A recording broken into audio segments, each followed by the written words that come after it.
Go ahead. Okay. So welcome, all right, to week 7. And I want to talk to you just a little bit after I've looked at all your lesson plans and your revisions. I know, can you believe it's week 7? About some of the things that I'm seeing that I think I just want to spend a little time and give a little, give some space to have this conversation about. The first thing I think we need to review is we need to talk about objectives, okay? So, tell me, what are the 3 parts that your objective should contain? Performance. Let's start with what comes first, because there's actually an order that this typically goes in. What's the first thing? It starts with a C. 2 of the things start with a C, which sometimes I think goes for. Condition. Condition. All right, condition. Now, and you might want to write this down. What is the condition in our objectives? The condition is usually what? Technology. It is usually the technology, okay?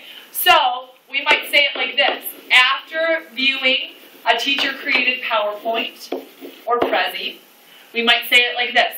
After watching a teacher-created screencast of how to use Jing, okay? Or we might say it like this.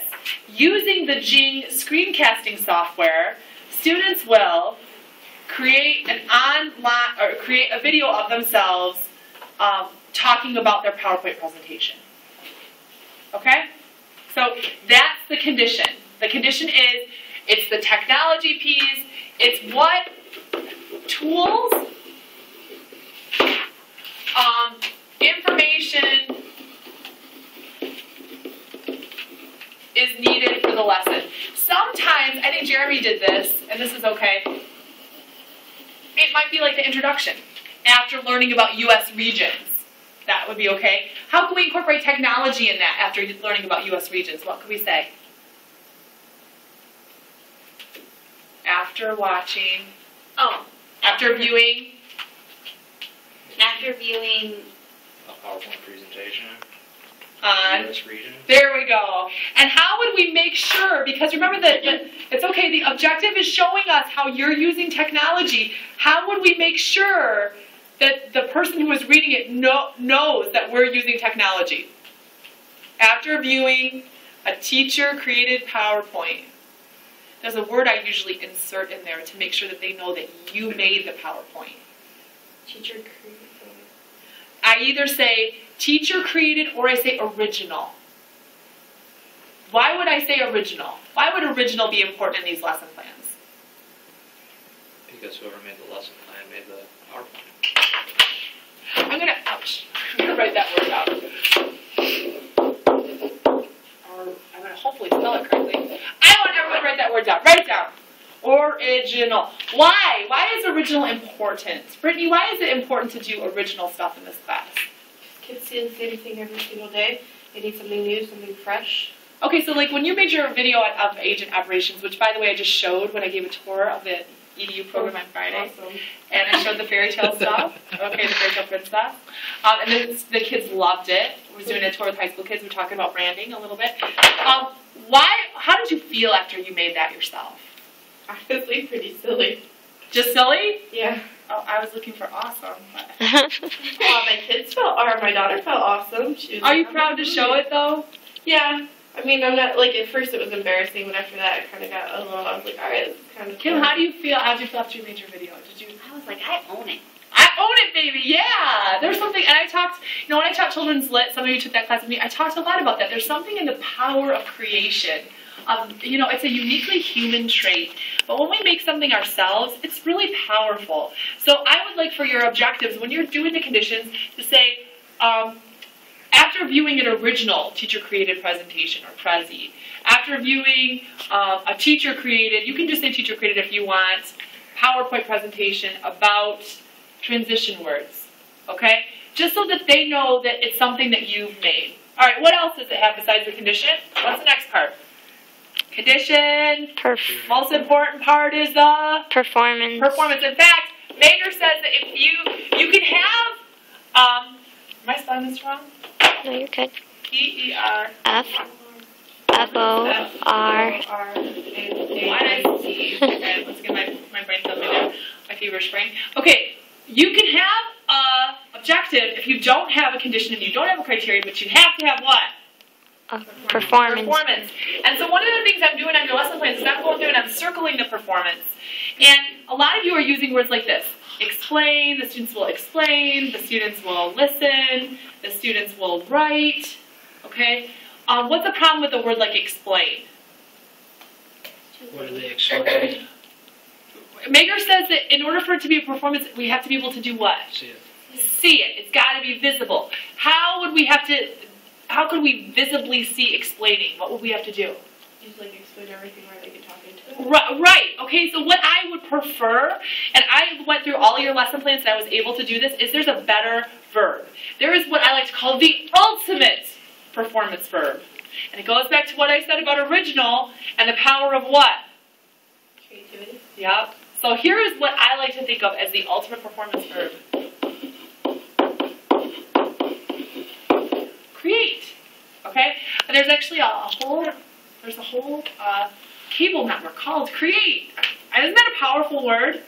Create. It means to make something. And really, to me, it's the crux of hands-on education, isn't it?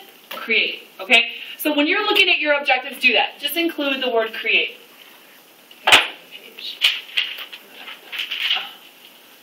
Zoom. Let's go to... Okay. It should let me do it over here. Okay. So what's the next part besides that?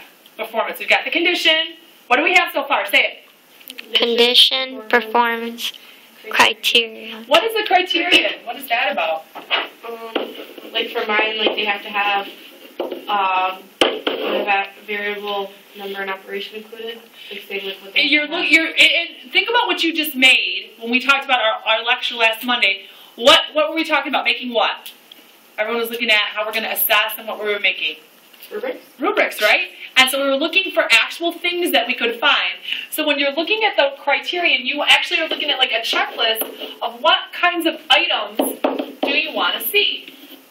So the video has to include 6 traits of superheroes, 4 transition words, right? Those kinds of things would go into your objective. Okay? One more thing. What is this class called? Oh boy. 21st. That's embarrassing. Just take that off the video. What is it? It's 21st century learning, 21st century classroom. So is this called the lesson planning class? No. So what do all the lessons have to include? Technology. Technology. So if you said the students will create a haiku, what did you also have to think about? They couldn't just create a haiku. That wouldn't meet the requirements of this class and of your lesson plan. What would they have to include? They would, and having them posted on the blog. Okay, so she's having them posted on the blog. You are including technology, so you must include technology. Okay, so that is a requirement. I saw a couple of lessons where I think we got a little distracted for a minute and we just kind of forgot our technology focus because we got really into the lesson planning, which is totally normal. So I want to talk about that. Okay, now I want to talk for a second about another issue that we're seeing in your lessons. And I'm going to call this the actual scripting of the lesson. All right. So some of you have been listening very carefully to me, and you've been really trying hard as you're developing your lesson in the body of the lesson to provide a lot of detail. And some of you are doing that. Actually, I wish Brad was here because he did it pretty well. You're actually scripting like every single thing you would say, and you're writing it out as a script. Okay? What might be a problem with that, or why might that be difficult after some time as you're writing your body of your lesson? Because you might not know what you're going to actually just be reading what you actually say out loud. Right, and sometimes it makes sense to use kind of a narrative where you would just actually be describing the events that were taking place. Like there's some, it might be artificial to say, teacher, everyone sit down in your seat. At this point, I'm going to show you how to use Jing. Step number 1. So you may not want to script all of that out in that order. It's kind of artificial. So what I want you to focus on is when you're actually scripting, when you are using like a teacher quote and a student quote and a teacher quote, focus that on something called the feedback loop. Write this down. This is very important, a feedback loop. Now there seems to be a lot of confusion, and I'm going to give you an example. I'll put it on Blackboard and I'll give you an example, print it out for you, of a lesson plan that does this. It switches between a narrative style where they're just describing the events of the lesson and the feedback loop, okay? The feedback loop is really the only place I think that you need to use a script, Although you can use that idea of writing down everything that happens like a script as you're writing your lesson. Okay, so what do you think is in a feedback loop?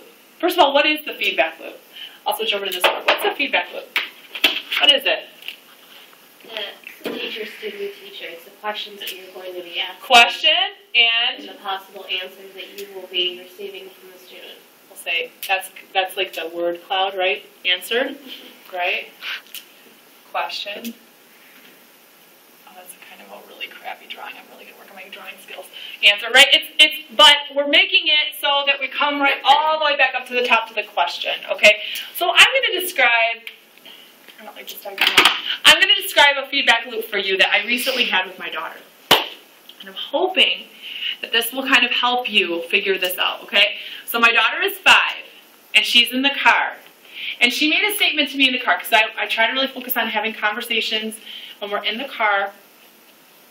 And this is her statement. She goes, "Mommy, God made fur, and God made buildings." And of course, this is happening like probably after Sunday school, and I was pretty confident that the lesson was about, God made some things and people made other things, and they were kind of sorting out those categories, like what was created by God, what was created by people. Okay, there's her statement. God made fur, and God made buildings. Now, I have an opportunity there to respond. Okay, what can I say? I'm going to go over here. Let's see. Fur and buildings. Okay, first of all, God made animals. okay, what did you just do? God made. What did you just do, Judith? I love what you did. What did you do, though? Well, obviously God didn't make fur. I mean, people You're doing what, though? Oh, and when I say I love what you did, it's not because I would have done what you did, but you just gave me an error. And I'm going to use your error to help you understand what's wrong. I'm like all excited now. Here's the thing. Mistakes are the very best way to teach. I'm going to say that again. Mistakes in thinking are the best way to teach. What is the problem with classrooms as kids get older? Especially with you guys. What's the problem? They're afraid of making mistakes. You don't like that. Right. And you probably don't even like that I just said that you made a mistake. No, it doesn't bother me. Oh, look at you! Good, because you can take it, right? Okay, so what Judith did is, Judith said back to her, so let's say that I put here, child.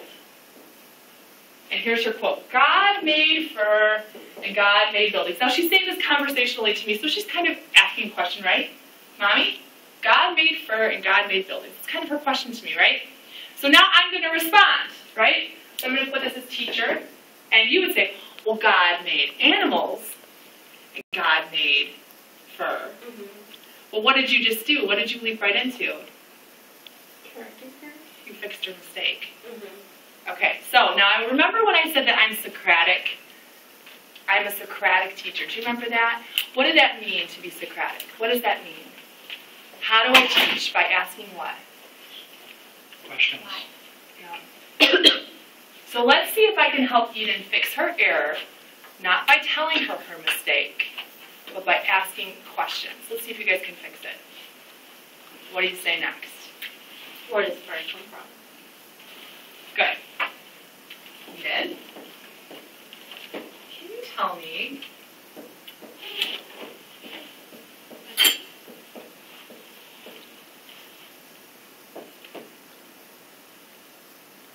so I'm actually answering Eden's question by doing what? Allowing her to think. Asking her a question that makes her think, right? So Eden said, what do you think Eden might say back? Fur comes from where? Mm-hmm. Okay, fur comes from animals.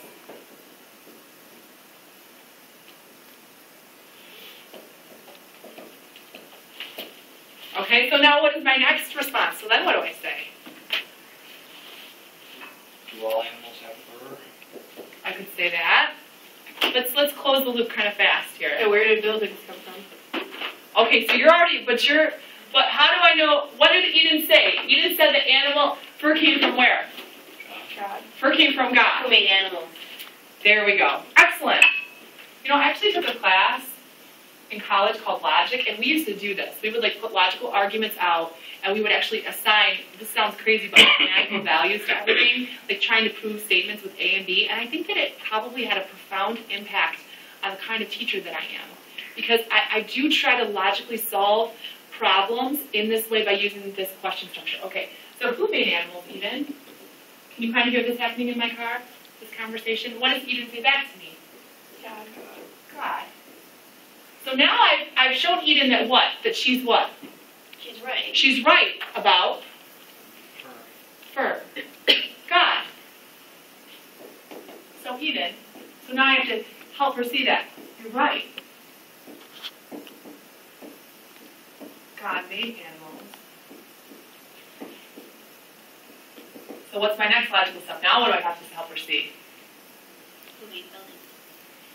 About who made buildings, right? And would I say about who made buildings? Because she already asked me that. But what would I say? Come back to here. Where do buildings come from? Where do buildings come from?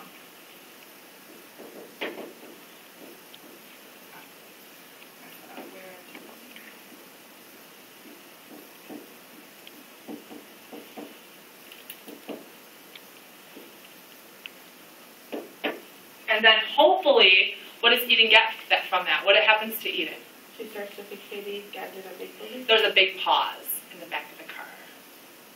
What's happening? Metacognition. Eden is thinking about her own thinking, she's mulling it over, right? You can see those neurons firing. She's like, oh, wait. Mommy, people made buildings. God made animals. Did you get it? Right. Right. Okay. And he did make people, right? Why do you have to throw that in? Okay, so let me ask you now, when you're thinking about being a high quality teacher, okay, and you're writing this lesson plan down, am I, as a principal or somebody who's reviewing your lesson, am I going to get more out of your questions that are like this? So does everybody understand the lesson? Children. Yes. Sure. Yeah, sure. Or am I going to get more out of watching you fix an error like this? What do I get more from? Fixing the error. Right. Now, I mean, there's a lot of conversation we could have about how do you create the kind of climate in your classroom where everyone's okay with making mistakes and asking these kinds of questions, you know, because you have to be an open kind of teacher where everyone feels safe in order for them to make errors. You know, I actually, in Children's Lit, I talked a lot about using puppets because it was really interesting. There's a lot of research that say that kids will actually tell puppets what they're thinking, especially after 3rd grade when kids get really scared about making errors in class. And what's happened in Australia is they've done this awesome research project where they're listening to children explain their scientific thinking to puppets, and because the children are able to explain their errors, they're able to fix their understanding. You know, if we don't allow kids the freedom to make these kinds of errors, we can't fix the mistakes they're making, right? But can you see how that is a much richer conversation? Is Eden going to forget that? And what if I had come back with, like Judy said, God made fur and animals? Would she have gotten there? She'd be like, okay. Yeah, sometimes my kids do say to me, could you stop answering my question with a question? Okay, you did it last night. You did a... I said I could have used it last night. You could use this lecture for last night, Yeah, right? so I could ask you a question, and it was really, my best friend just had her baby, and she was just like, Mommy, was Daddy in the hospital when I was born? And I was like, yeah, and she was just like, well, babies come out all bloody, and I was just like, what? And she's like, because they explode out of you, and I was just like, oh my God. You know what, it's night-night time. I was like, you're not right, but we'll discuss this when you're older. And I just like walked out there and I was like, I don't even know how to handle that situation. My phone had just answered a question like, where did you get that idea from? And then like, so her brain would have thought, but I just like, didn't think about it. Honestly, this has taken me 10 years of teaching. 10 years of teaching to even begin to wrap my head around. But I have found the more I ask questions, the more I say, wait, why do you think that it works that way? Explain this to me. And I let you guys come to your own conclusions. Like, I think we were doing that when we were reviewing your lesson. You kept looking at me going, oh yeah, I see that. You know what I mean? The more powerful it is. Okay. Here's another thing I've noticed. So when you're scripting, again, you're going to have the feedback loop. I encourage you to focus on, if you want to write this down, an error. I encourage you to use the Socratic methods. A lot of the questions that you're asking are the where and the what and the do you, and they're not. What are the two kinds of questions that are best? What kinds of questions are best? Why and how. The why and the how are best. I encourage you, work on the why and the how. So focus on those kinds of questions and then go back into that narrative description. All right. Now when you're describing, some of you are doing this too, you'll say, okay, show a short movie about prepositions. Or link to a couple nature pictures that could be used to write original haikus. What do you think you need to do? This is where we slip into that substitute teacher mode. Imagine that I'm subbing for your class and you've left me this lesson plan. What would I want as a substitute teacher? I would want the link to the video you want me to show, right? Because I don't want to be scrambling around on YouTube as the kids are filing into class. So I need you to give all the links. All the video. If you say, show the kids a short jing on how to use explain everything, guess what that means? What do you have to do? Make a jing. You know, one of the big flaws I see with this class, and one of the things I actually piloted last year, is you guys, it would be a much better class if I could actually watch you doing your lessons with kids. I would love to do that. I would like watching. So when you're prepping these lesson plans, I want you to prep as though you're going out to teach them in a classroom. You couldn't just say, show a short video about the regions of the U.S. You actually have to find the video. So make sure that you've got, if you say you mention anything, you've got to include the links, the video clips. You've got to, if you say use Smart Notebook, like use a Smart Notebook activity, give me the link to the Smart Notebook activity. Show me that. So I've got to be able to have some kind of supporting resource. And now at this point, because we've done rubrics, you need to include the rubric. So this is for real, people. This is like the lesson plus all the support you would need in order to deliver that lesson. So you could hand me this lesson, and I could use your deliverables, and I could actually give your lesson. You can stop the video there for a second.